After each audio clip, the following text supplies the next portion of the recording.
Did you know that Japan used to be so obsessed with Islam that even the emperor himself declared that he was considering becoming Muslim? You see, in the late 1700s, the Industrial Revolution began in Britain as the country began experimenting with coal and other fossil fuels to power machines that could automate much of the economy. Steam-powered ships now gave the British a huge advantage at naval warfare, and railroads could be built to transfer valuable resources from the interior of colonized countries to the ports at sea and take them out of the country. These new technologies spread across Europe, creating a continent of advanced superpowers the world had never seen.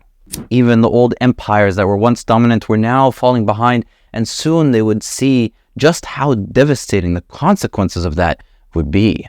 In 1840, Britain declared war on China, demanding that the country open its borders to Britain's opium trade.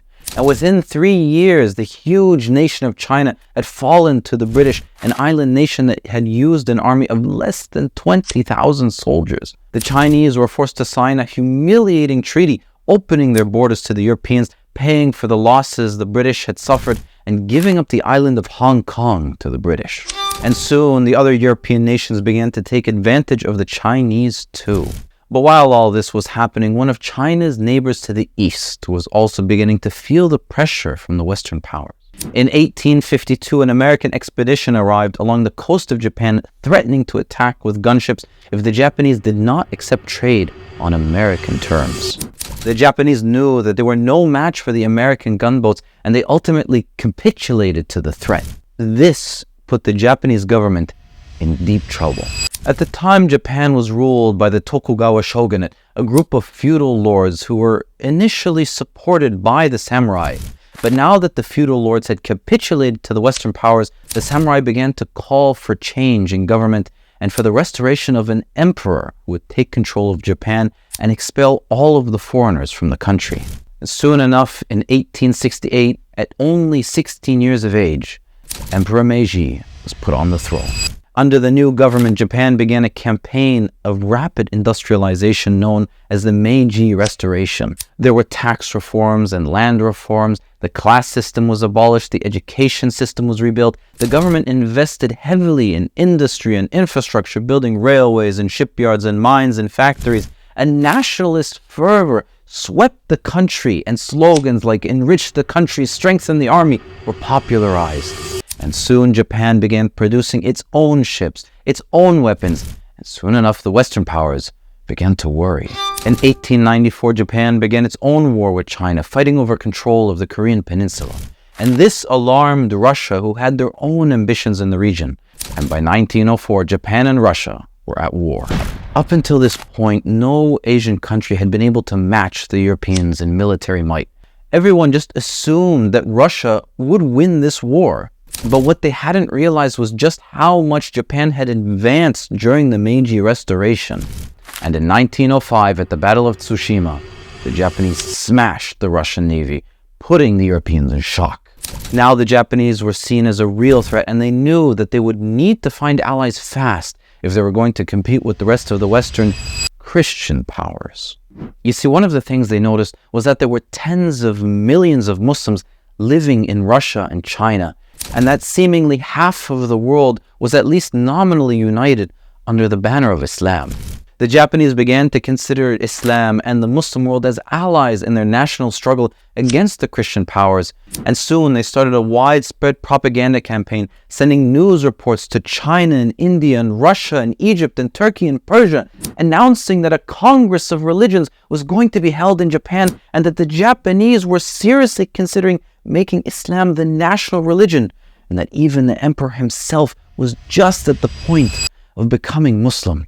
The Ottoman Sultan Abdulhamid II heard these reports and became obsessed with fear, believing that if the Japanese emperor converted to Islam, he would proclaim himself caliph and the center of the Islamic world would move from the Ottoman Empire to Japan. Soon, individual scholars and Muslim travelers began making their way to Japan, hoping to attend the Congress of Religions and convince the emperor that Islam was the one true religion. A new nation was about to join Islam. A new people would be added to the ummah. It was just a matter of time.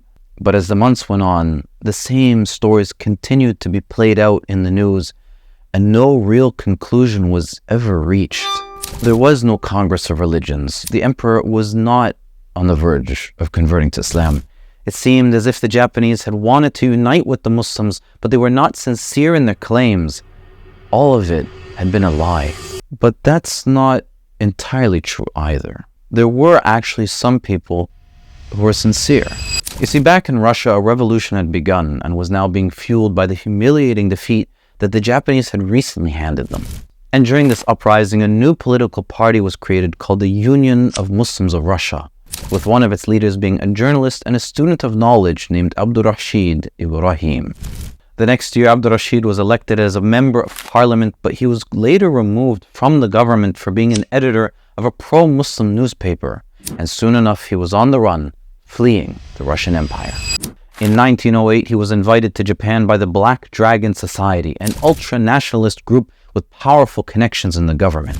And while he was there, he began preaching Islam, encouraging members of the group to convert, including its founder, and even giving dawah to the future prime minister.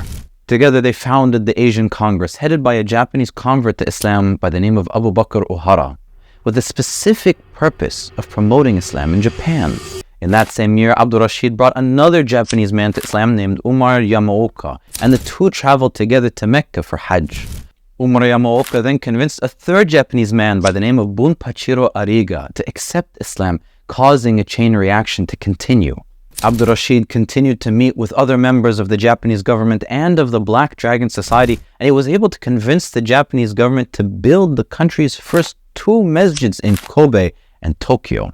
Many other Japanese people converted to Islam around this time, but as the Meiji emperor died in 1912 and the Japanese entered World War II 5 years later, the Japanese government decided on a new military strategy, temporarily allying with the Western powers in order to seize Germany's colonies in the Pacific. But even though they were on opposite sides during the war, the Ottoman Empire's subsequent collapse came as a warning to the Japanese, who believed they were next. So the Japanese continued to fund Islamic research and projects within the country. In 1930, the government founded the Great Japan Muslim League, and during this time, over 100 books and journals on Islam were published in Japan, and the government forged alliances with the Muslim leaders around the world. And as the Japanese empire grew to conquer Indonesia, Malaysia, the Philippines, and China, Japan continued to use Islam to incorporate the Muslim peoples from those lands into the new empire, though this was not always to the benefit of the Muslims. Eventually, just like the Ottoman Empire, the Japanese too would fall, and in 1945, at the end of World War II, Japan was occupied by the US and its government and military were disbanded. Japan was now firmly placed under the influence of the US and its allies, and much of the Muslim world was under Western occupation as well. And with that, the Japanese connection to the Muslim world was extinguished, and only a few remnants remain as a reminder of that time less than 100 years ago, when the Japanese empire was obsessed with Islam. Like and subscribe for more Muslim facts. はい、これですね。このひときわ大きい、お墓です。